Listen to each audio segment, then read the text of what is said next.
porque si no, de otra manera, esperar este escenario ideal, en nuestra opinión, con la experiencia que hemos visto, no solo que es muy difícil, sino que creo que es bastante imposible. Y no quiero ser en esto tremendista, ni mucho menos, pero creo que hay que ser realista en que esta reforma, este sistema adversarial, se construye todos los días.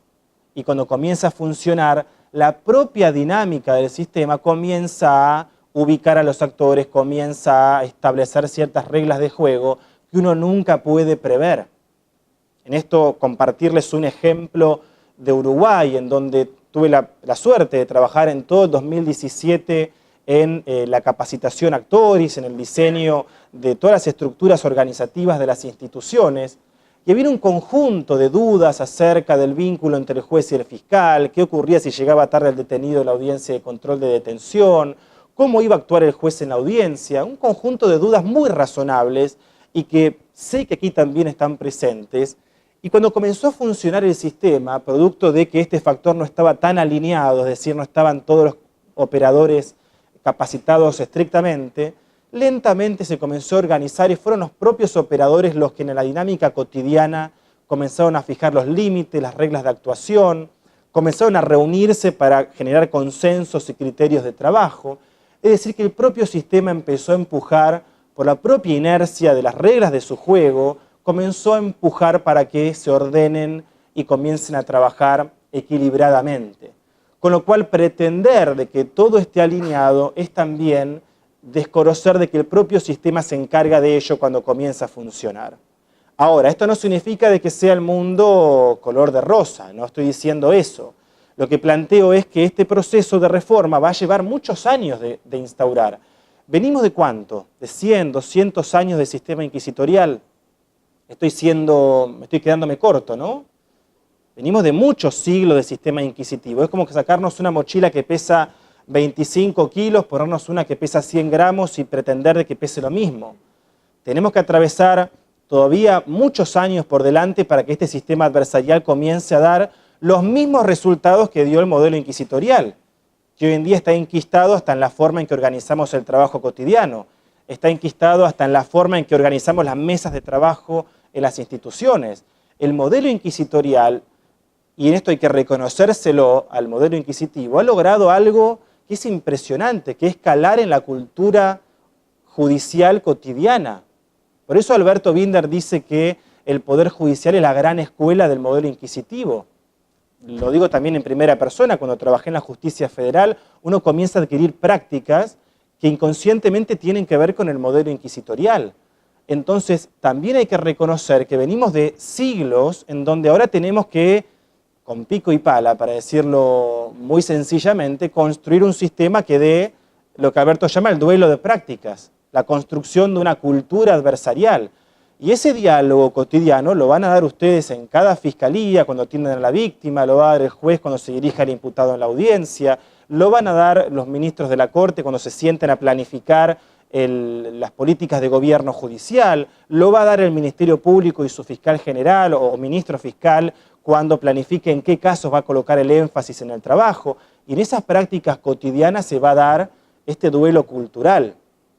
Todo esto entonces para enfatizar y resaltar de que ya estamos frente al momento de dar este salto y comenzar a animarnos a jugar las reglas del juego que propone el sistema adversarial, y los posibles problemas se irán ajustando cuando éste entre en vigencia. Y lo mismo decimos para la justicia federal, en donde tenemos ya un código que ha cumplido 4 años y se ha ajustado definitivamente hace algunos días, semanas atrás, y ya es el momento también de que la justicia federal comience a tener otras reglas y dinámicas de juego.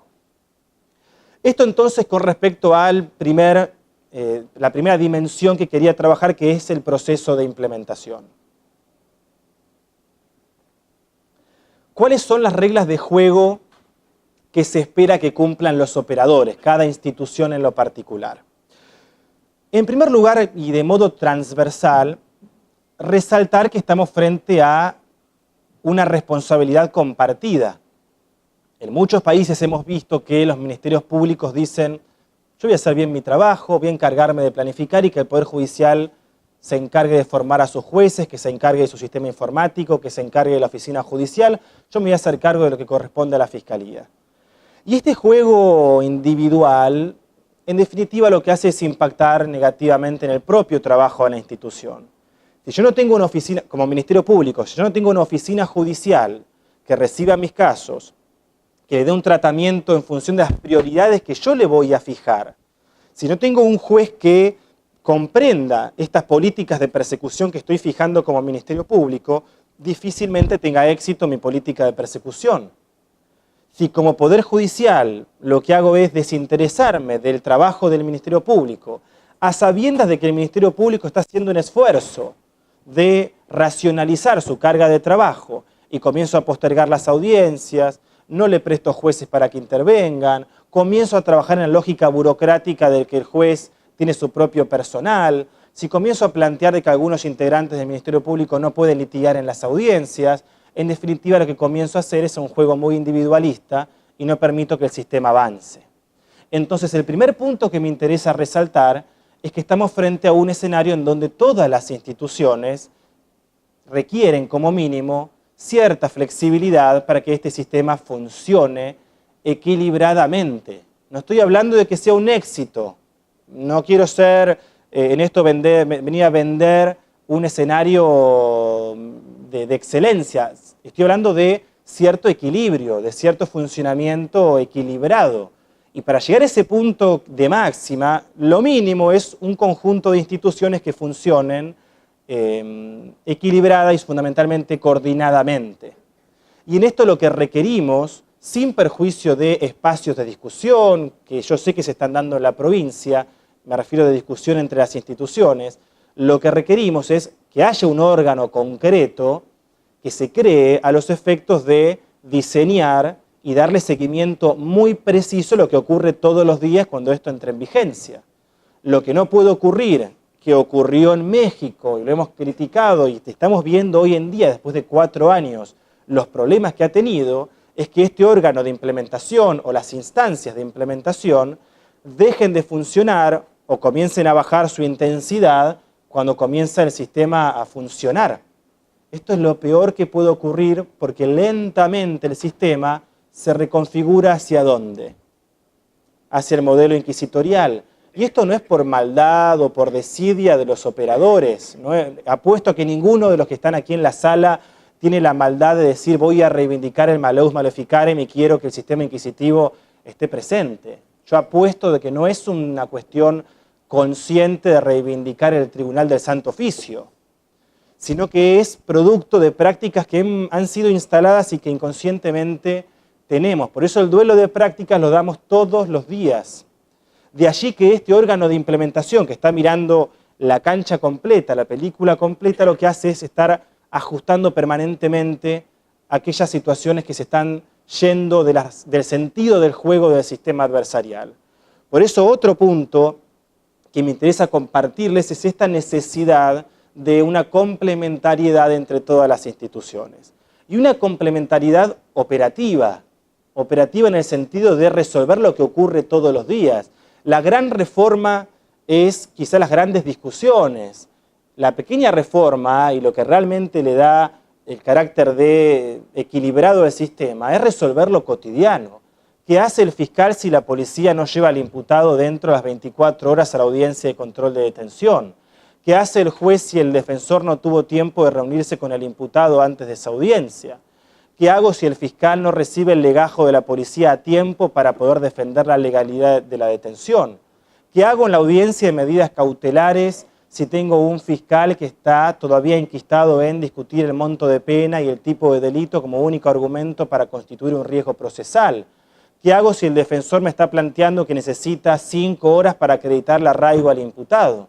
Ahí se juega el éxito de la reforma. Y ahí precisamos que este órgano operativo de implementación esté permanentemente buscando criterios para que el juez no declare nula la detención si tarda 1 hora el servicio penitenciario en trasladar al imputado, de que el fiscal no se obstine en discutir monto de pena cuando todos sabemos de que esto contraviene tratados y fallos plenarios, incluso de la Cámara de Casación Penal de Argentina, que ya hace 10 años ha dicho que esto es inconstitucional.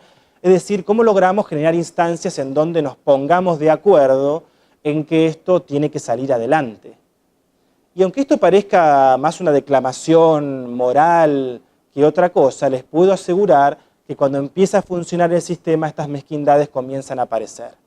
Entonces el llamado, ya dentro de 2 o 3 meses, cuando esto funcione en mayo, es a no abandonar los reclamos sectoriales. Nadie dice que esto sea de poner la representación institucional, pero sí a saber de que el sistema va a funcionar si y solo si logramos buscar consensos en donde todas las instituciones pongan de sí para que esto funcione equilibradamente.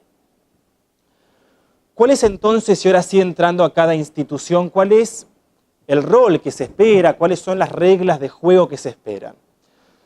En cuanto al Ministerio Público, todos sabemos que el Ministerio Público va a ser el órgano principal.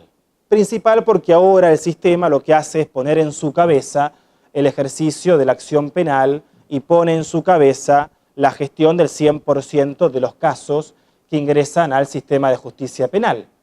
Y esto no tiene que ver con una cuestión particular o personal con la institución, sino por la propia lógica del sistema.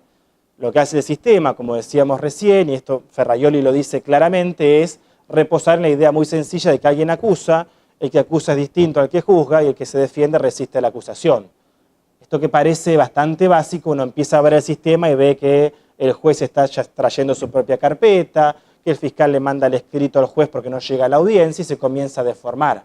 Así que este triángulo bien sencillo que significa el sistema adversarial, les puedo asegurar que luego tiene sus propias deficiencias, se va desvirtuando. Entonces el Ministerio Público, al ser cabeza del ejercicio de la acción, a ser el titular del 100% de los casos, lo que tiene que hacer, y esta es la principal misión del Ministerio Público, es lograr controlar la carga de trabajo.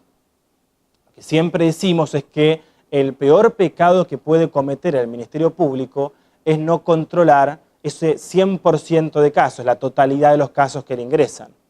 Y el no poder controlarlos, es decir, no tener una orientación sobre qué hacer en cada caso, subyace en gran medida en la ausencia de una política de persecución penal.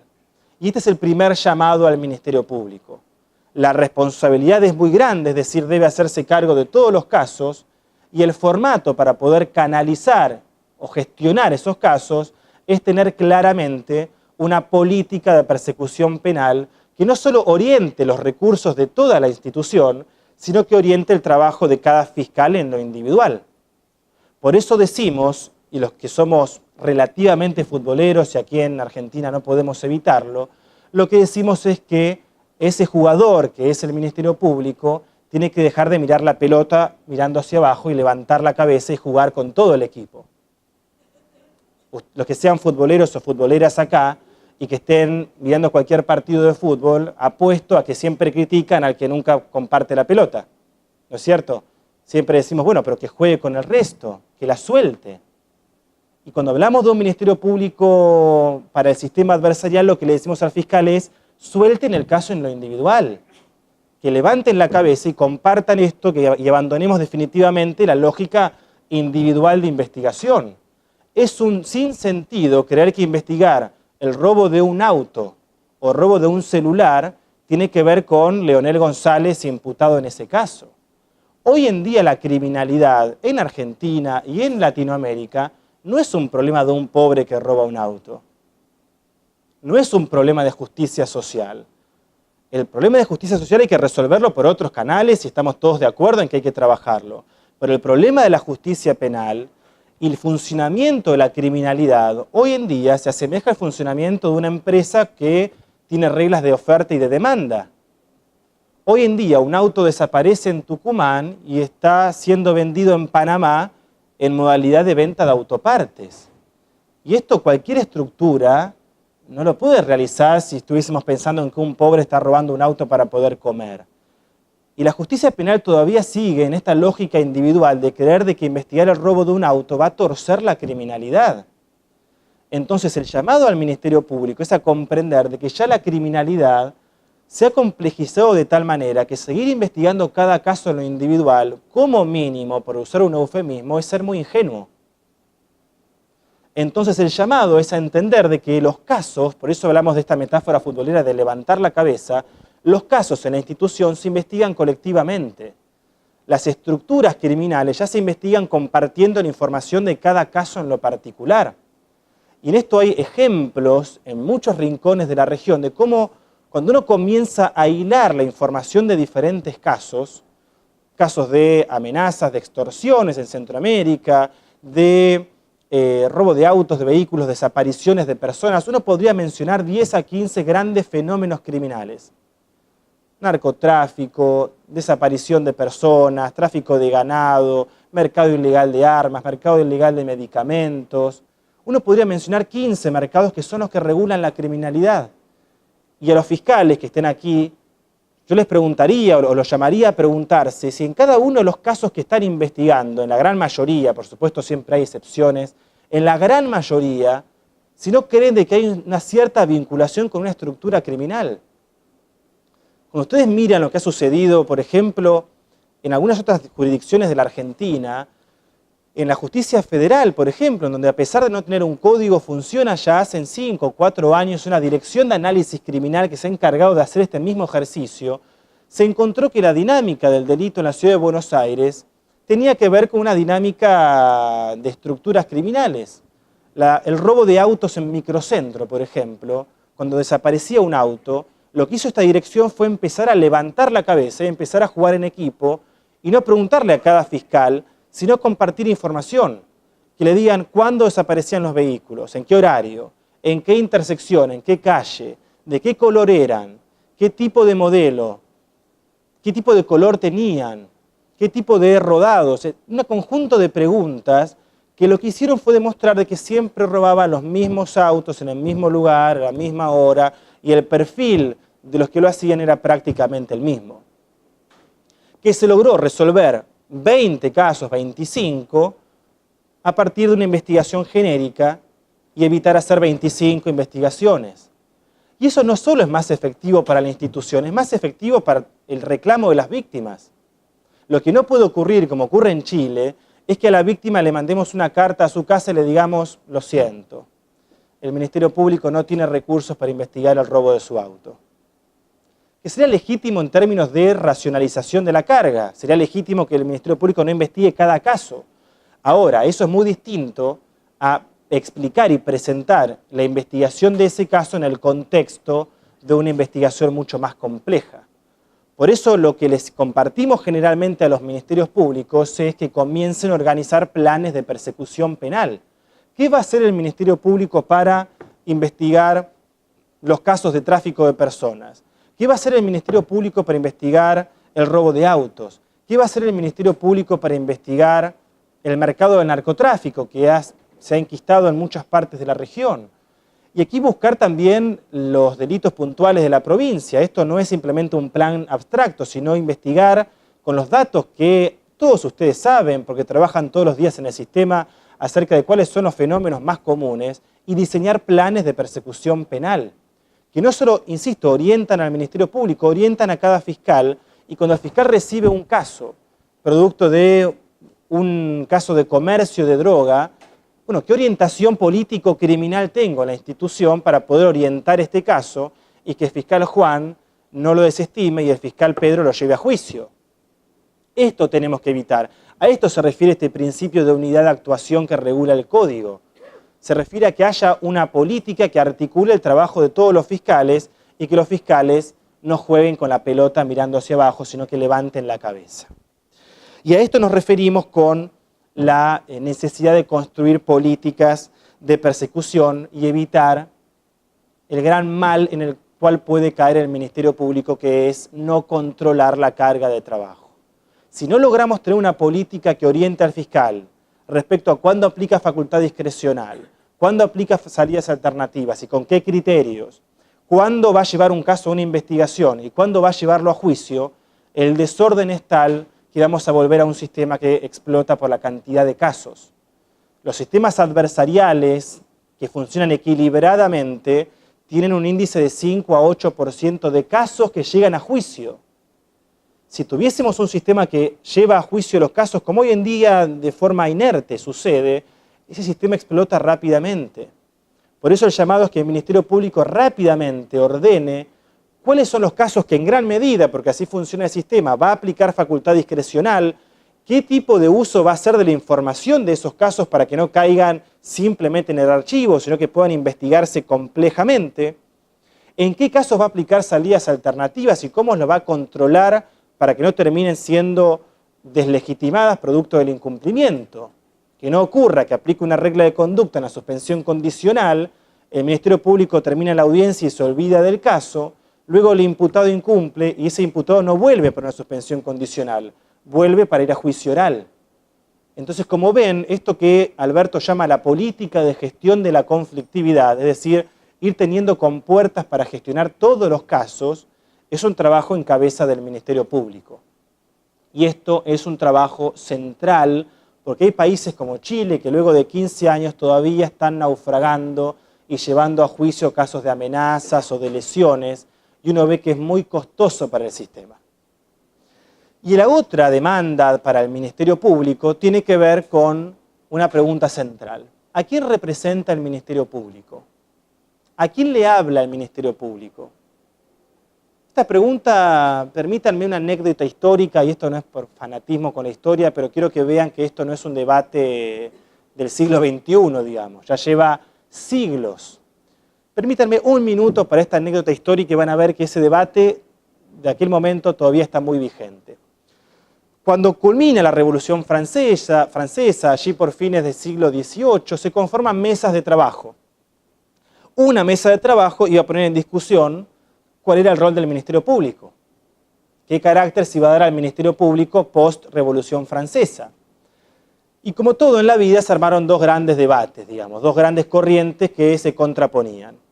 Una corriente que reclamaba o proponía mantener la figura del promotor del rey, es decir, una figura que sostenga los intereses generales y la legalidad en sentido abstracto, proteger la autoridad, y otro sector, el jacobino, que planteaba que el Ministerio Público tenía que acercarse a la comunidad, que tenía que representar a la sociedad y a un segmento concreto que es el de los grupos victimizados, a la víctima en particular. Y esos dos modelos, insisto, principios del siglo XIX, lo que hizo fue trasladar el debate hasta la actualidad. En aquel momento los norteamericanos, los estadounidenses, que mandan a Thomas Paine como observador, ya en aquel momento estaban interesados los estadounidenses en el modelo francés, toman el modelo comunitario. De allí que el Ministerio Público, la Fiscalía del sistema anglosajón, canadiense y estadounidense, es un modelo absolutamente comunitario y vinculado con la sociedad. De allí que apliquen políticas de persecución comunitaria y lo que ustedes conocen. El otro modelo es el que finalmente se instauró en Francia, que es el modelo del promotor del rey, el Ministerio Público que defiende la legalidad, que es el que lentamente, por derrotero histórico, hemos tenido nosotros en Sudamérica. Ese debate histórico, en el que han pasado siglos, todavía está muy presente. Si yo les preguntara a los fiscales que están aquí a quién representan, muchos dirían, represento a la sociedad, represento el interés legal, es decir, defiendo la legalidad, y otros dirían, represento a la víctima. No hay un consenso todavía sobre a quién le está hablando el Ministerio Público. ¿Le está hablando a la sociedad? ¿Está protegiendo la legalidad? El principio de objetividad significa que investiga a favor y en contra del imputado. El principio de objetividad es el gran ejemplo sobre cómo el Ministerio Público ha ido buscando un espacio de neutralidad, en el sentido de creer que se puede investigar a favor del imputado, tiene que ponerlo a disposición. Esta idea de que el Ministerio Público está por sobre el trabajo de la defensa. Entonces, el debate que tenemos que dar es que el Ministerio Público ha sido llamado a representar a la víctima, a canalizar el dolor de la víctima. Cuando decíamos recién que gestiona el 100% de los casos, está gestionando el daño o el dolor que se le ha causado a la víctima. De allí que en las audiencias proponga reglas de conducta para poder resarcir el daño, de allí que en juicio oral esté representando el poder punitivo, que ya sea con una víctima constituida en querella o no, pero va a estar a su lado, Es decir, que el Ministerio Público tiene que desarrollar políticas de relacionamiento con la víctima. De allí que en algunos países y provincias estén naciendo estas figuras que yo creo que son Frankenstein, de defensores de la víctima. La defensa pública, Uruguay, alguna provincia que no importa mencionar, ha construido una rama interna de la Defensoría que es la defensa de la víctima. La pregunta es, ¿puede el Ministerio Público de la Defensa desdoblarse en la resistencia a la acusación y al mismo tiempo defender a quien está empujando esa acusación? Esto es una tendencia bastante actual y lo menciono para no caer en esto de que la defensa tiene que ser a favor de la víctima. Entonces, la verdad es que tenemos que reconocer que el Ministerio Público no es ni más ni menos que el representante del dolor de la víctima. Y no víctima en lo individual, también grupos victimizados. Por eso hablo de un concepto más complejo de víctima que el código, de hecho, aquí lo recoge. Es un código, a diferencia de otros, mucho más abierto en la definición de la víctima y permite incluso una representación mayor.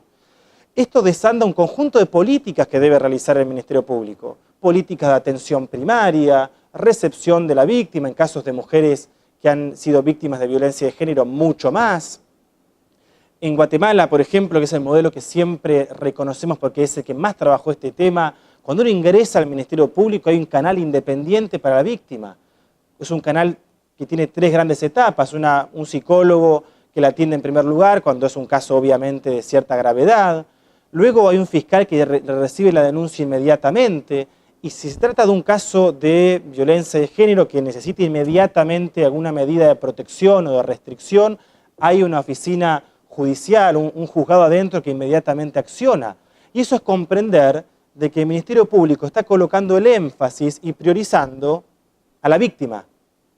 Así que esto es el segundo punto para mencionarle al Ministerio Público.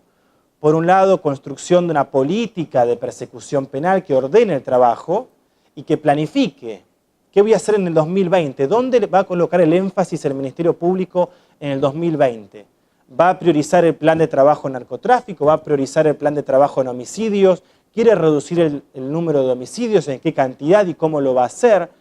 Esto es el gran trabajo, por un lado, de la institución. Y por otro lado, ¿qué tipo de diálogo va a construir con su principal cliente, que es la víctima? Bien, en cuanto al Poder Judicial, ¿cuáles son las reglas de juego que uno espera del Poder Judicial? Por un lado, siempre rescatamos una frase de la escuela italiana del derecho procesal que nos dice: es mejor tener buenos jueces y malas leyes y no buenas leyes y malos jueces. Esta frase, que ya tiene muchos años, lo que nos dice es que el juez tiene un rol central en mirar la norma y aplicarla a la solución del conflicto. Nada lograríamos con un código de excelencia, un buen código como es el tucumano, si tenemos jueces que todavía funcionan con la lógica del juez de instrucción. De allí que el primer gran cambio es decirle al juez que lamentablemente ha estado sujeto a 2 grandes problemas que lo han condicionado históricamente y que han desvirtuado su razón de ser. Por un lado, otorgarle funciones que no le corresponden y por otro lado, limitarlo desde lo legal. En cuanto a las funciones que no le corresponden, algunos hablan de la degradación funcional, tiene que ver con encargarle al juez la dirección de la investigación, esto que recién decíamos que ya hemos abandonado en la región y que ojalá no se traslade a prácticas que se disfrazan en el marco del sistema adversarial, y por otro lado, encargarle al juez la administración del tribunal. Estas 2 grandes funciones, dirigir la investigación y administrar los recursos del tribunal, son los 2 grandes dolores de cabeza que, les aseguro, van a tener las oficinas judiciales, los que integren el Poder Judicial en los próximos 10 a 15 años. ¿Cómo logramos que el juez entienda que el espacio de trabajo no es ni más ni menos que la sala de audiencia? Allí es el único espacio en donde el juez va a intervenir. ¿Es esto restarle poder? ¿Es esto restarle funciones? La verdad es que diríamos que no. La posibilidad de aplicar poder punitivo, de firmar una sentencia que va a mandar a alguien preso preventivo durante 6 meses o que va a condenar a alguien durante 10 o 15 años, me parece el poder más impresionante que una persona puede tener. De allí que esto de hablar de cuánto poder, si es más ni menos, me parece algo anecdótico comparado con lo que el juez ha sido llamado a hacer, que es a resolver el conflicto en la audiencia, a poder gestionar el conflicto en el marco de la audiencia y descomprimirlo para evitar aplicar el poder punitivo. Entonces, cuando hablamos de las funciones administrativas, es cierto que otorgar licencias, comprar materiales, nombrar personal puede ser un ámbito cómodo, pero mi pregunta es si el juez ha concursado para eso. Si yo les preguntara a los jueces que están aquí o a quienes quieren serlo, estamos trabajando en un programa de entrenamiento estos días con aspirantes a magistrados, entre otros perfiles, y la pregunta es si están concursando para otorgar licencias. Si están concursando para tener una cuota de 5 a 6 personas en su juzgado, si están concursando para construir políticas de investigación en cada caso en lo individual. Y cuando uno mira la tarea del juez, es una tarea enorme en la que el sistema democrático está esperando que un juez pueda resolver los problemas que le traen a las audiencias las partes y sobre todo la víctima y el imputado que están formalizando su conflicto y esperan del juez una respuesta para descomprimirlo. La pregunta es si aquellas funciones son la razón de ser del juez. Y por más que haya cierto interés de mantener estas funciones, el gran debate, o gran desafío más que el debate, el desafío porque es una batalla que hay que dar, es ir empujando a que el juez trabaje en el marco de una sala de audiencia. Algunos dicen que el juez es el custodio de la oralidad, es decir, él debe estar protegiendo permanentemente que se efectivicen los principios de imparcialidad, de contradicción, es decir, buscando permanentemente que las partes discutan en la audiencia, buscando que el sistema no vuelva a la opacidad de la escritura y del secreto, de que estén permanentemente en público resolviendo y dando cuentas de lo que realizan. Esta es la función del juez penal. De allí que el gran desafío es que la sala de audiencia sea el único espacio. Uno vuelve a algunos países a veces, lo he visto en Bolivia hace un año atrás, y los jueces están sentados en la audiencia, de aquí abajo hay un expediente y empiezan a mirar y uno le dice, ¿qué estás mirando? No, que tengo el escrito, me llegó hace 2 horas, y esa tendencia a estar con el papel ahí dando vueltas, como que uno le pega la mano y le dice, no, por favor. No volvamos al modelo de juez de instrucción que tiene su información, o que se entera de la audiencia de forma previa a ella. Este es el gran duelo de prácticas al que nos referíamos antes, la práctica cotidiana del que el juez no esté tentado a ser juez de instrucción ni a ser juez administrador del juzgado. Por otro lado, cuando hablamos del juez, también hablamos sobre cuál es su función cotidiana en la audiencia, es decir, cómo se relaciona con las partes. Y una cuestión central es reconocer de que en la audiencia van a ocurrir muchos problemas de difícil solución por parte del juez. Esto es muy común en donde las reglas del juego son nuevas, hay situaciones que van a suceder, y la pregunta es ¿qué hace el juez frente a una situación problemática en la audiencia? Vamos a dar un ejemplo. El fiscal le dice que Juan Pérez estaba en la escena del hecho, estaba en la puerta del supermercado cuando ocurrió el robo, y la defensa le dice, no, Juan Pérez estaba en su casa a 50 kilómetros de distancia. ¿Cómo opera el juez frente a esa situación? ¿Qué versión toma cuando son tan distintas? ¿Cuál es la tentación del juez? ¿Cuál creen que es la tentación del juez? ¿Cómo? Ojalá. La tentación general es decir, a ver, dame el texto, yo me fijo.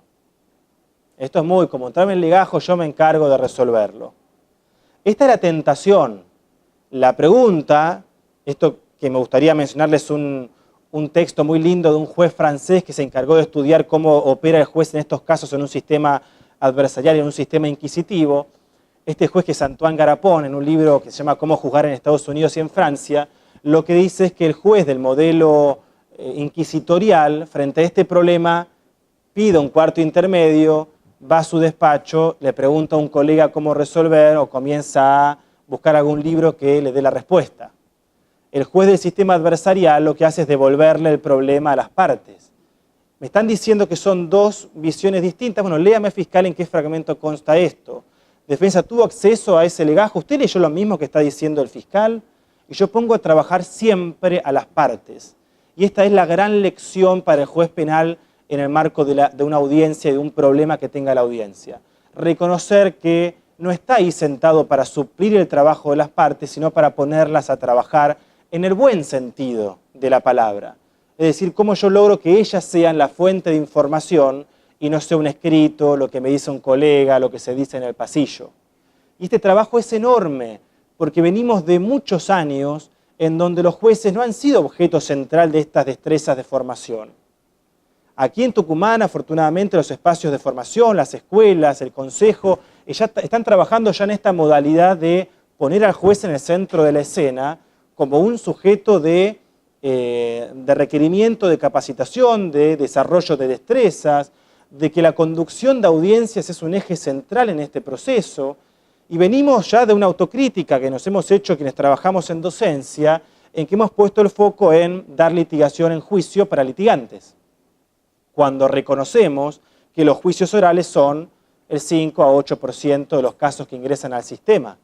De allí que el énfasis, y esto es también mi opinión de cara a lo inmediato aquí en la provincia, es trabajar con jueces en cómo conducir audiencias que al mismo tiempo cumplen una función muy pedagógica.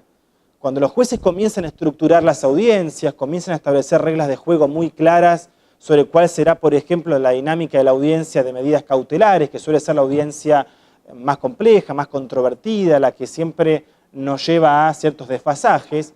Cuando el juez tiene clara la estructura y está sentando las reglas del juego al comienzo de la audiencia, esto transmite una función muy pedagógica a las partes, que ya comienzan a estructurar también sus planteos en función de del orden que dé el juez a esa audiencia. Entonces, segundo punto para el juez, además de tener en cuenta estas dos funciones que van a ser siempre la gran batalla que tenemos que dar, dirigir la investigación y administrar los recursos, es cómo intervienen las audiencias. Y recuerden esto del juez francés de devolverle el problema a las partes siempre. Y no devolverlos para sacármelo de encima, sino para que sean las partes las que me den la información y yo pueda resolver. De ahí que insistimos siempre en que el juez tiene un rol absolutamente activo en las audiencias. En Mendoza lo hemos discutido hace unos meses atrás, de que el juez, si pregunta en las audiencias previas, afecta a la imparcialidad. Y hay preguntas y preguntas. Obviamente que si el juez le dicen, a ver, fiscal, ¿no entrevistó a Juan Pérez que estaba ahí, que es amigo mío, es vecino? Yo te consigo el número, llámalo para entrevistarlo. Es muy distinto que le diga qué declaraciones tiene, qué dice cada uno, dónde estaba, qué es lo que vio, qué condiciones de luminosidad tenía. Si yo hago la primera pregunta, obviamente estoy incorporando información por fuera de lo que me dice la parte. Y esto es el modelo del juez de instrucción, que está teniendo su propia estrategia por fuera de lo que le dicen las partes. ¿Me explico en esto? Entonces, ¿cuál es el llamado? A que el juez use a las partes como única fuente de información. Y para ir terminando, no sé el tiempo, cómo venimos bien, el último eslabón de este escenario es el de la defensa. Una defensa que, no me dejarán mentir, históricamente ha estado en un rol muy secundario. La defensa en este escenario no solo que asume un rol protagónico, que es lo que ustedes saben, sino que está llamada a tener su propia visión de los casos. Cómo la defensa va a resistir una acusación no solo significa negar lo que el fiscal presenta, sino también tener su propia línea de investigación. Y aquí se desanda un camino en donde la defensa tiene por delante la construcción de políticas de recopilación de información. Es decir, frente a un conjunto de casos, ¿dónde va a colocar el énfasis? ¿A quién va a entrevistar? ¿Cuál es la estrategia o teoría del caso para quienes trabajan en litigación? ¿Cuál es la estrategia del caso que va a presentar? Ya la tesis negativa de la defensa, ir a negar lo que plantea el fiscal, se torna en gran medida una estrategia bastante débil. Los que sean jueces y el fiscal traiga una estrategia buena o mala, pero la defensa solamente diga eso no fue así, yo puedo asegurar a que el juez va a, en principio, descreer de la estrategia de la defensa. ¿Hasta dónde el defensor me está convenciendo si me dice que solamente lo que dijo el fiscal no ocurrió? Por el contrario, si la defensa comienza a desarrollar una visión propia, es decir, sí, el imputado estaba en el supermercado, pero ocurrió de otra manera, yo al juez le doy muchos más elementos para que crea en mi visión que en la de la fiscalía. Y para esto la defensa tiene entonces, internamente, que construir políticas de recopilación de información, políticas de presentación de casos, de convencimiento. Lo mismo ocurre en la audiencia de medidas cautelares. Si a mí el fiscal me pide la prisión preventiva porque el monto de pena es elevado y a mí la defensa lo que me dice es eso es inconstitucional, el debate es muy débil. Y esto es muy común. Yo apostaría las pocas inversiones que tengo en mi vida a que es muy posible que en las audiencias de cautelares pase esto. Que el fiscal plantee que el tipo de delito reviste cierta connotación y que en consecuencia es peligroso para la sociedad, y el defensor diga no porque Díaz Besone dice que esto es inconstitucional, que está muy bien. Ahora, estamos hablando del riesgo de Juan Pérez en el caso particular. ¿Qué información va a tener el juez para resolver? Más aún si tenemos un juez que se piensa pasivo y no pregunta. Entonces ven cómo lentamente caemos, no lentamente, rápidamente caemos en una modalidad muy rígida de las audiencias previas. Y aquí tendríamos que tener un defensor que pueda aportar información sobre la situación social del imputado, con quién vive, la opinión de sus vecinos, su situación económica, dónde trabaja, etcétera, etcétera, etcétera. Y este es el gran desafío de la defensa. Y el otro punto con respecto a la defensa es su estructura interna. Hoy en día la defensa sigue estando organizada de forma reflejo al Poder Judicial. Tenemos Defensoría 1, Defensoría 2, Defensoría 3, Defensoría de primera instancia. La pregunta es si esto funciona, si es que recién dijimos que el Ministerio Público tiene que dar un salto cualitativo y empezar a organizar sus casos de forma más flexible. Y la defensa tiene el mismo problema. El gran problema de la defensa es que comience a abandonar la litigación por instancia jurisdiccional y reconocer de que hay que trabajar sobre grupos vulnerables y entendiendo la conflictividad de cada grupo. ¿Qué va a hacer la defensa en los casos de reclamos indígenas? ¿Qué política va a tener? ¿Cómo los va a representar? Que esa política oriente el trabajo del defensor 1, 2 y 3. Y esto tiene que ver también con la planificación estratégica de la defensa pública. Muy bien, hasta aquí para compartirles algunas ideas, algunas experiencias. Me interesa abrir el debate y me gustaría culminar con cierto mensaje de optimismo, que no sea un optimismo bobo de agarrémonos de las manos que esto va a ser el mejor universo. Esto no es un optimismo bobo. Paulo Freire, que es un pedagogo brasilero, siempre hablaba del optimismo político. Es decir, que estamos frente a un escenario en donde sabemos que este proceso de cambio va a generar un salto cualitativo en las respuestas a la sociedad, pero sabemos, y esto es el optimismo político, de que el costo es muy elevado. Costo en cuanto a los problemas que van a ocurrir, costo en cuanto a relaciones políticas que naturalmente no son nunca estables y más aún en años electorales como este. Entonces tenemos que reconocer que este optimismo político significa tener en claro de que este proceso no va a ser sencillo, de que van a haber un conjunto de obstáculos que seguramente hoy en día no estamos reconociendo ni viendo porque es un escenario contrafáctico. El día 1 van a aparecer otros problemas, pero la reforma es un proceso que evoluciona y lo importante es comprender el sentido que tiene jugar este proceso y este partido. Y el mensaje es reconozcan, vean que la región ya ha transitado esto y es un proceso que dura muchos años. Pero el momento es aquí y ahora y ojalá que esto sea ya dentro de un par de meses cuando vuelva a seguir trabajando con la escuela, ya un debate sobre cómo está funcionando el sistema y dónde hay que ajustar y no sigamos discutiendo como en los últimos años qué significa la reforma, si hay que implementarlo o no. Ojalá que estemos discutiendo qué problemas concretos están teniendo todos y todas en la provincia de Tucumán. Muchas gracias y que tengan muy buenos días.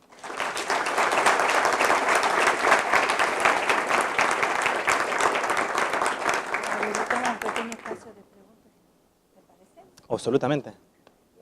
Bueno, sí. Habilitamos sí. Un pequeño espacio de preguntas. Yo aquí quiero quiero una lapicera. A ver, ¿alguien que quiera hacer una pregunta?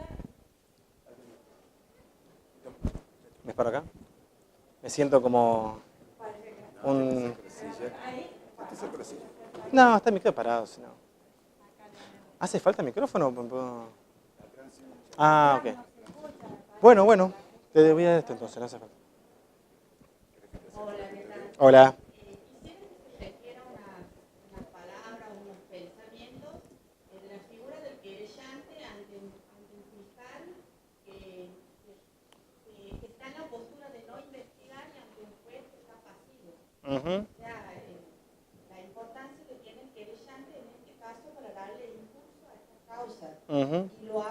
manera personal porque estoy con causas ambientales y siento este gran peso de la inactividad por parte de la justicia en cuanto al rol que debe cumplir en la investigación. Bueno, el gran problema de las querellas y los ministerios públicos es que han funcionado bajo relaciones de competencia o indiferencia. El Ministerio Público mira con desconfianza a la querella mira con indiferencia al Ministerio Público, y es muy posible que en muchos casos están trabajando en políticas de investigaciones muy similares con estrategias distintas. Hay muchos casos de esto, los casos de lesa humanidad, por ejemplo, es un fiel reflejo de cómo la articulación en el trabajo de los fiscales y la querella puede no solo generar exitosas investigaciones, sino producciones de prueba en conjunto. Entonces, ¿cuál es el llamado? A que haya una integración real en el trabajo de la querella y la fiscalía. Algunos códigos lo que establecen es que en la etapa intermedia, por ejemplo, deban unificar la acusación los querellantes y los fiscales. En otros casos se exige que simplemente puedan producir prueba en conjunto en la investigación de sus casos. Sin perjuicio de la modalidad, lo que hay que resaltar es que el Ministerio Público, como titular de la acción, está llamado a integrar el trabajo de las querellas. Y en estos 15 o 10 planes de política criminal que el Ministerio Público debería desarrollar, comenzar a integrar a la querella. Un plan de persecución es cómo investigar las connotaciones de los casos ambientales en el ámbito penal. Y ahí hay muchas entidades, organizaciones particulares que tienen un trabajo de muchos años, incluso más que el Ministerio Público. Casos de trata de personas. En este fenómeno hay muchas ONGs que han trabajado hace años en la dinámica de la trata en Argentina, por dar otro ejemplo similar al medioambiental. Entonces la pregunta es cómo va a hacer el Ministerio Público para integrar dentro de su política de persecución el trabajo de querellas particulares.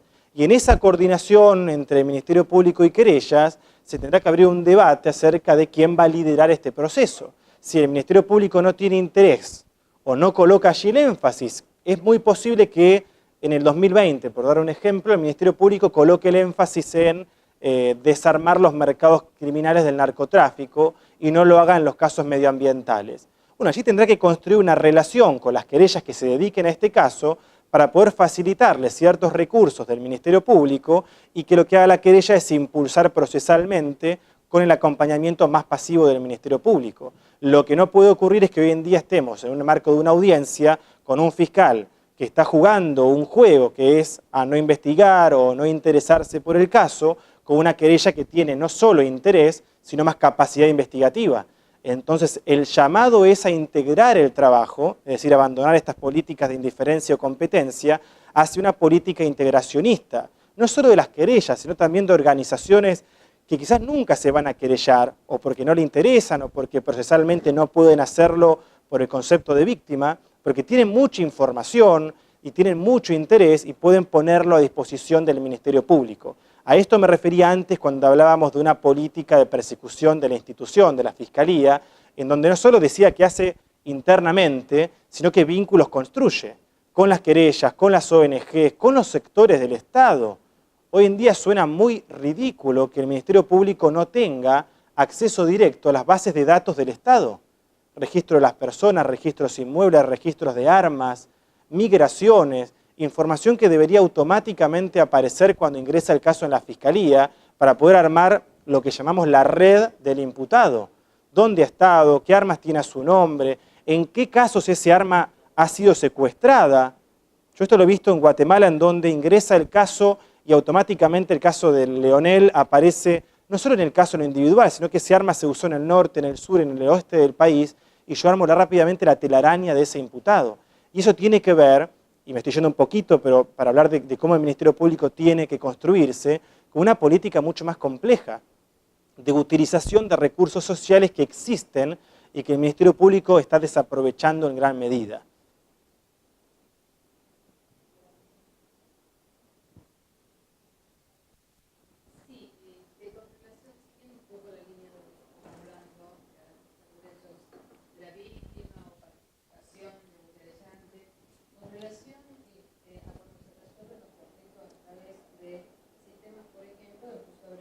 Uh-huh. Acá se implementa bastante. ¿Cómo están funcionando para garantizar Ujú, en ese procedimiento de la representación de la ujú. a la víctima que asumió el rol de querellante y a la víctima que no asumió el rol de Claro, claro, está en la audiencia al lado del fiscal. ¿Cómo trabaja? ¿Cuál es el gran problema del juicio abreviado? El gran problema, esto en Uruguay es el gran dolor de cabeza hoy que tiene el sistema, es que se suele utilizar simplemente la confesión del imputado como medio de prueba para acordar el abreviado. Es decir, de hecho muchos códigos lo establecen así, que la asunción de responsabilidad del imputado o de la imputada es suficiente para condenar. Lo que hay que decir sobre el abreviado es que es una condena. Ustedes saben que hay dos tipos de condena, una producto del juicio de conocimiento, que es el juicio oral y público, y otra producto de una asunción de responsabilidad, que es el abreviado. Esto lo digo para no confundir el abreviado con una salida alternativa. Uno, la dinámica cotidiana, el fiscal en lo cotidiano, cuando ya tiene la asunción o la confesión del imputado, ya automáticamente lo convierte en una petición de juicio abreviado. Y esto no es una salida alternativa, no es una suspensión condicional donde el imputado accede a ciertas reglas, sino que es una condena. La diferencia con la condena del juicio de conocimiento es que esa condena está regida por unas reglas más flexibles, por ejemplo, no producir las declaraciones en la audiencia. Ahora, el juez debe chequear en el marco de esa audiencia de juicio abreviado de que el fiscal tiene información o tiene prueba, mejor dicho, que igualmente le permitirían obtener una condena en juicio oral. Es decir, que el juez tiene que chequear de que esa condena es legítima no solo por la confesión del imputado, sino por la prueba que ha recopilado el Ministerio Público. Naturalmente, la recopilación de esa prueba a cargo de los fiscales no se asemeja a la del juicio de conocimiento, porque no voy a estar dando cuenta de toda la información que me aporta cada declarante. No voy a llevar al testigo a esa audiencia. Simplemente daré cuenta de qué testigos tengo, qué opina la víctima, para ir a tu pregunta, la víctima en esa audiencia, si está presente, el juez debería escucharla sobre cómo está percibiendo esta salida, si entiende que es un juicio abreviado, si el fiscal se lo ha explicado, si hay oposición de la víctima a discutir por qué el fiscal igualmente quiere proponerlo, en el marco de qué política de persecución se ha enmarcado. Y este juez tiene que desarrollar esta discusión con las partes. Yo he visto muchas audiencias donde la víctima levanta la mano y el juez le dice no es su momento, víctima, para hablar.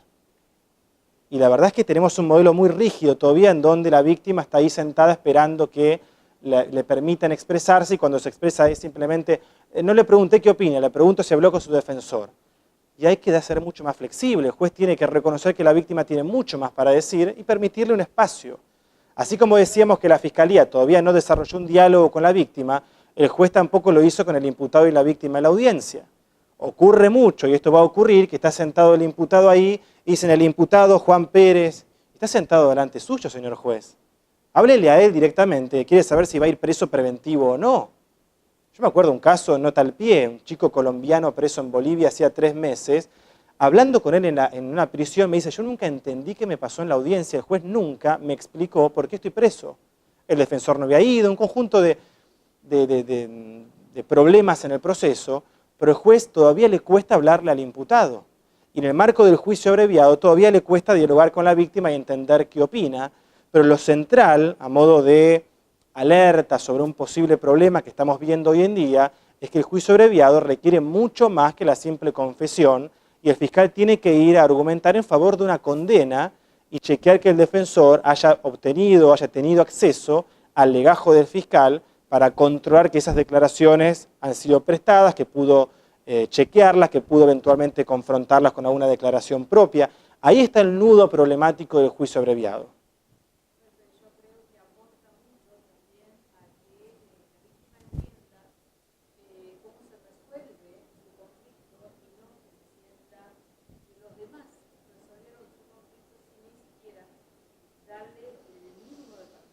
Totalmente.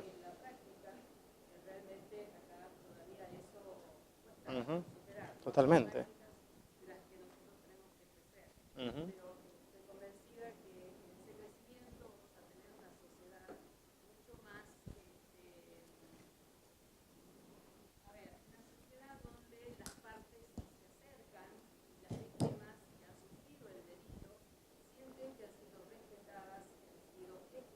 Ujú.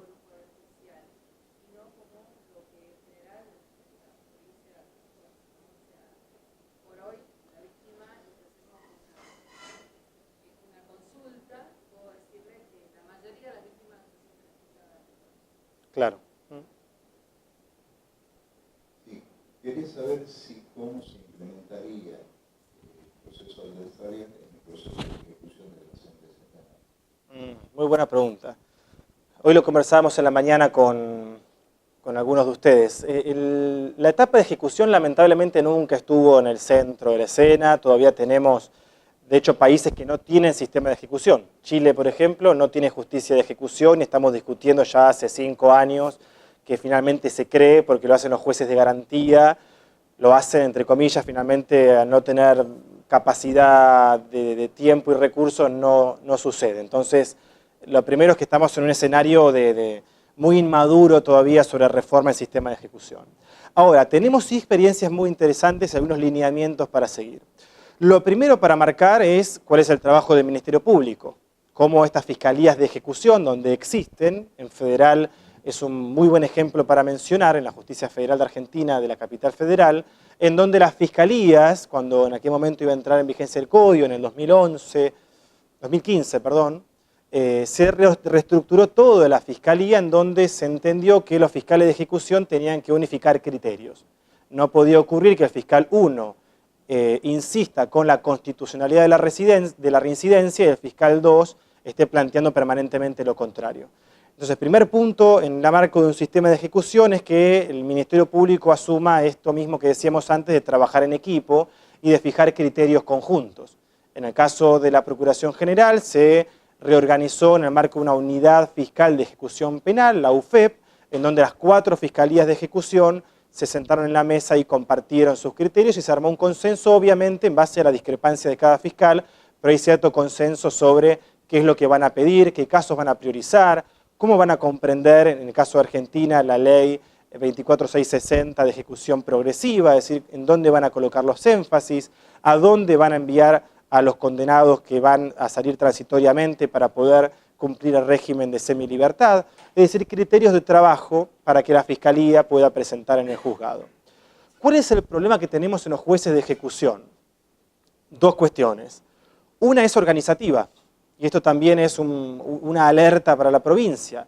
La oficina judicial de apoyo al órgano jurisdiccional tendrá probablemente una oficina de ejecución. Algunas provincias se llaman oficinas de seguimiento y control de ejecución, pero es una oficina dentro de la oficina judicial que es el nexo con los jueces de ejecución. El gran problema, y esto lo vimos en Neuquén cuando comenzó el sistema en el 2014, es que esa oficina de ejecución de la oficina judicial se transforme en el antiguo juzgado de ejecución y los jueces sigan entendiendo que son sus empleados. Es decir, que sean los que realicen las visitas carcelarias, es decir, colocar en la oficina la responsabilidad del juez y que el juez ejerza la superintendencia de la oficina. Esto es lo peor que puede pasar y en Neuquén en su momento ocurrió, hoy en día se ha ido normalizando. Y el otro problema es reconocer que el juez de ejecución tiene un perfil distinto al juez de garantías y al juez de juicio. Y ese perfil distinto está dado por la proximidad que tiene con los condenados para darle seguimiento al régimen progresivo de ejecución de su pena. Y esa proximidad se traduce básicamente en la necesidad de establecer visitas permanentes, no solo para tomar conocimiento de las condiciones carcelarias, que en nuestro país sabemos cuáles son y esto es una urgencia también nacional, sino también para comprender las necesidades de cada condenado en particular. Y este debiese ser, además del trabajo en las audiencias, que va de suyo, que debiese ser oral la audiencia, la etapa de ejecución, también debiese ser un trabajo del juez. Cómo organiza visitas y qué vínculo establece con los condenados y qué tipo de relación también tiene con la oficina. Cómo la información que produce la oficina es un insumo para el juez de ejecución. Por ejemplo, sería muy deseable que esa oficina de ejecución no solo se encargue de realizar los cómputos de la pena, no solo se encargue de la gestión de los legajos de ejecución, sino también pueda ir un poco más allá y levantar la cabeza de lo cotidiano y producir información sobre cupos carcelarios, cómo se organizan los centros penitenciarios en temas de género, y toda esa información ponerla a disposición del juez para que esté disponible en el marco de una audiencia. ¿Cómo el juez de ejecución va a resolver si manda a Juan, a Pedro o a María a una prisión si no sabe cuáles son los cupos, cuál es la sobrepoblación que tiene determinado centro, cómo resolver cuestiones de género, en dónde eventualmente tiene una incompatibilidad el imputado porque hay una persona que lo ha amenazado o ha tenido problemas previamente? Es decir, datos muy puntuales que sirvan de apoyo al juez de ejecución. Entonces, para sintetizar, creo que los dos grandes desafíos, o tres grandes, es cómo organizar al Ministerio Público para ojalá consensuar criterios, cómo fortalecer al juez de ejecución para que su énfasis esté en la audiencia y en la visita carcelaria, y cómo la gestión judicial de apoyo a la justicia de ejecución no es un órgano de intendencia o sumiso, supeditado al trabajo del juez de ejecución, sino un órgano de producción de información para facilitar el trabajo del juez. Ajá.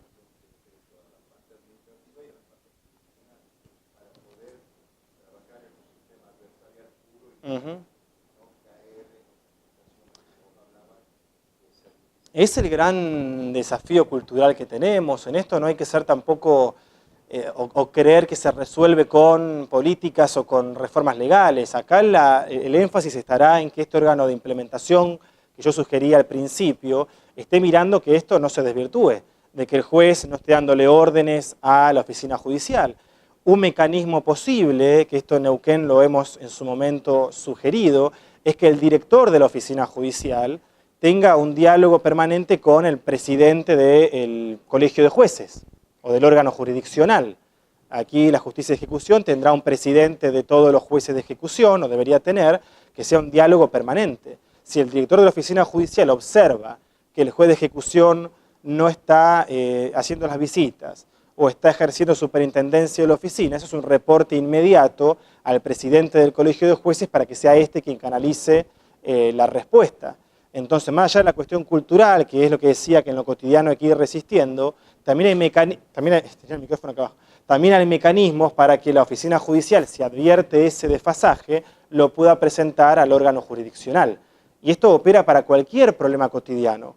Opera, por ejemplo, si un juez llega tarde a todas las audiencias y la oficina judicial está hasta acá porque está reagendando permanentemente, ahí el mecanismo es que el director de la oficina, en este diálogo que deberían ser mesas semanales o cada 2 semanas con el presidente del colegio de jueces, reporte esto como un problema, con las consecuencias que tienen. Chubut han llegado a colocar un papel en la puerta de la oficina diciendo quiénes son los jueces que no asisten a las audiencias, exponiéndolo públicamente. El formato, la respuesta será cuestión de creatividad. Lo importante es que el mecanismo es, en este caso de ejecución que tú me preguntas, que el director lo canalice con el presidente del colegio de jueces. Es un tema que deberían resolver. Habrá que buscar un mecanismo mucho más sencillo, que se reúnan todos los jueces de menores y de ejecución, nombren a uno que los represente anualmente y que sea quien se sienta a dialogar con el director de la oficina. No sería tan rígido en esto de que quedamos fuera, sino que haya una representación anual y esa persona, ese juez de menores o de ejecución, se sienta todas las semanas y resuelve estos conflictos con quien dirija la oficina judicial. Y se irá aceitando con el paso del tiempo y irán formalizándolo.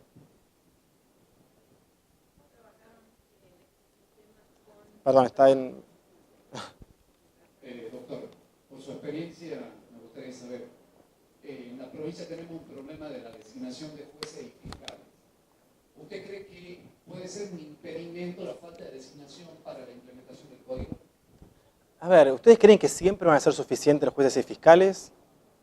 Si ustedes tuviesen 100 jueces más, cuando empiece a funcionar el sistema, ¿ustedes creen que dirían estamos bien, perfecto, nos sobran los jueces? Siempre es insuficiente el recurso humano de una institución judicial.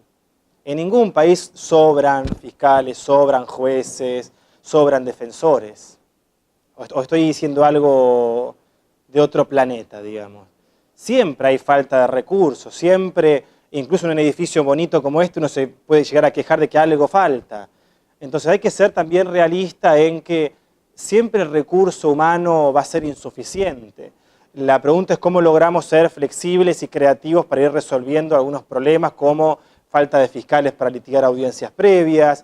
El concepto de recurso humano juez es el más costoso del sistema. Hoy en día quizá la percepción de que faltan jueces es porque los jueces están ocupando el tiempo en otras funciones. Hoy en día los jueces administran el juzgado, por ejemplo. Yo he trabajado en la justicia federal con el modelo que ustedes tienen acá, y los jueces ocupaban gran parte de su tiempo en compra de papel, otorgar licencias, acciones de superintendencia, reordenamiento de personal. Y esto no es la función del juez. Si el juez lo logramos organizar sabiendo que es el recurso más costoso, no costoso por lo económico, eso no es un tema, costoso en el sentido de que es necesario para que una audiencia se haga, es decir, si no está el juez no se hace, por eso es costoso tenerlo. Si yo reconozco que solamente tengo ese recurso humano para que esté trabajando en audiencia, yo les puedo asegurar de que el juez va a trabajar incluso menos de lo que trabaja hoy. Porque va a tener haciendo 4 o 5 audiencias por día. Esto pueden verlo en Santa Fe, en Neuquén, en cualquier provincia grande como Tucumán, que tiene una gran carga de trabajo, en donde si al juez solamente le asignamos la función de conducción de audiencia y le sacamos todo lo que hoy tiene, no digo que sobren, obviamente que va a faltar, pero el juez ya tendría una liberación en su carga de trabajo mucho mayor.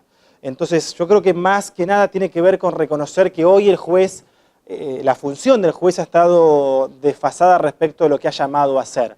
Cuando comiencen a implementar el sistema y vean que los jueces trabajan en audiencia, que tienen un concepto flexible de juez, el colegio de jueces es un gran avance. Entender de que el juez no es juez de garantía, juez de juicio, sino que tienen un concepto flexible en donde ojalá lentamente lo vayan flexibilizando aún más y también se vaya ampliando el colegio. Siempre decimos que el modelo ideal del colegio de jueces es que todos los jueces intervengan indistintamente en todas las causas. De hecho, el código que trabajamos en Nación en el 2014 y se sancionó en el 2014, a fin de año, en diciembre, lo que establecía eran jueces que indistintamente eran jueces con funciones de garantía, jueces con funciones de juicio, con funciones de revisión y con funciones de ejecución, indistintamente del asiento que tengan. Aquí se optó por un modelo intermedio de que sean jueces de garantía y juicio. Ojalá lentamente se vaya flexibilizando más y esto lo que hace es maximizar el recurso humano juez. Si no llega un juez para una audiencia, busco a otro que se siente en la misma audiencia y no tengo estos problemas de competencia o de jurisdicción.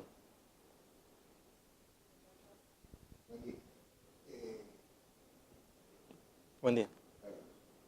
Sí, quería hacer una pregunta respecto a lo que está ocurriendo actualmente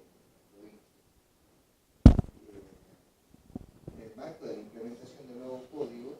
Se han generado algunas herramientas a los efectos de mitigar el problema de la gran cantidad de causas, dando un sistema de carácter conclusional a los efectos de que cuando llegue la nueva implementación no haya causas. Me parece que sí va a haber, pero por lo menos que no haya tantas causas como el sistema anterior.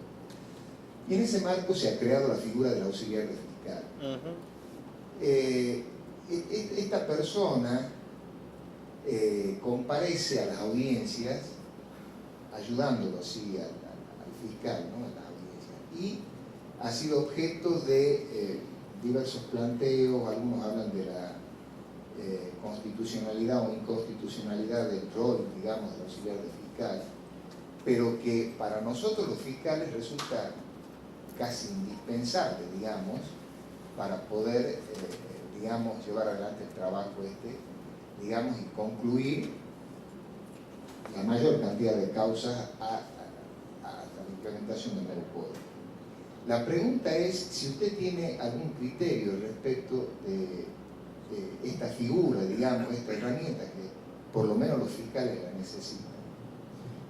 No voy a responder con mi criterio porque me parece que lo central son las experiencias que se han dado en otros lugares, ¿no es cierto? Y esto me parece más esclarecedor que mi opinión obviamente la doy, me parece muy bien la figura, no le encuentro ningún problema. Ahora, lo que sí contarles es que esto es muy común en otros países y provincias. Es muy común que frente a un escenario en donde el Ministerio Público debe crecer porque va a asumir lo que antes mencionábamos como la política de persecución estatal, naturalmente el crecimiento está dado por un aumento en la dotación de personal. En Chile no me acuerdo, pero fue un porcentaje altísimo, donde crecieron también fiscales y auxiliares. En Guatemala funciona esto del auxiliar fiscal. De hecho, el auxiliar fiscal es quien encabeza lo que llaman las juntas conciliadoras en el Ministerio Público. Sé que es también un debate aquí el tema del acuerdo reparatorio y la reparación. Una alternativa que se pensó allí en Guatemala hace poco tiempo y funciona bien y no hay cuestionamiento es esto de que un auxiliar fiscal es quien está ejerciendo o proponiendo, mejor dicho, el acuerdo reparatorio en el marco del Ministerio Público y que se reúne con la víctima y el imputado y hacer una salida alternativa que solo requiere una negociación entre víctima e imputado, lo que hace es resolverlo directamente en la institución como una cuestión administrativa de facultad discrecional. Entonces no lo veo como un gran problema. Me parece que hay que tener claro cuáles son los limitantes que tendría esta figura que apoya al fiscal. Y la limitante es que no intervenga en ciertas audiencias de cierta complejidad o relevancia, como son el control de la acusación y en la etapa de juicio oral. Para todas las decisiones previas, en donde un fiscal titular va a ser el que firme la petición y un auxiliar se presente en la audiencia para formalizar, que formalizar es un acto de comunicación, no es un acto de complejidad porque se asemeja al procesamiento que ya hemos abandonado. La formalización es un acto de comunicación donde estoy comenzando a investigar. De hecho, países como Chile dicen que es una facultad autónoma del Ministerio Público y nadie puede hacer un juicio de mérito. Yo soy de la idea de que sí se puede hacer un juicio de atipicidad manifiesto, de insignificancia manifiesta, pero no poner en debate si se puede o no formalizar. El Ministerio Público lo hace porque es quien decide en qué momento va a iniciar un proceso. Entonces, cuestionar que un auxiliar fiscal no pueda formalizar cuando sabemos de que esto es una decisión autónoma del Ministerio Público y lo hace cuando éste estima que es el momento para iniciar o judicializar un caso, me parece que es también ser muy pretencioso en un contexto en donde tenemos que apelar a figuras más creativas para que esto funcione. Lo mismo ocurre cuando discutimos salidas alternativas.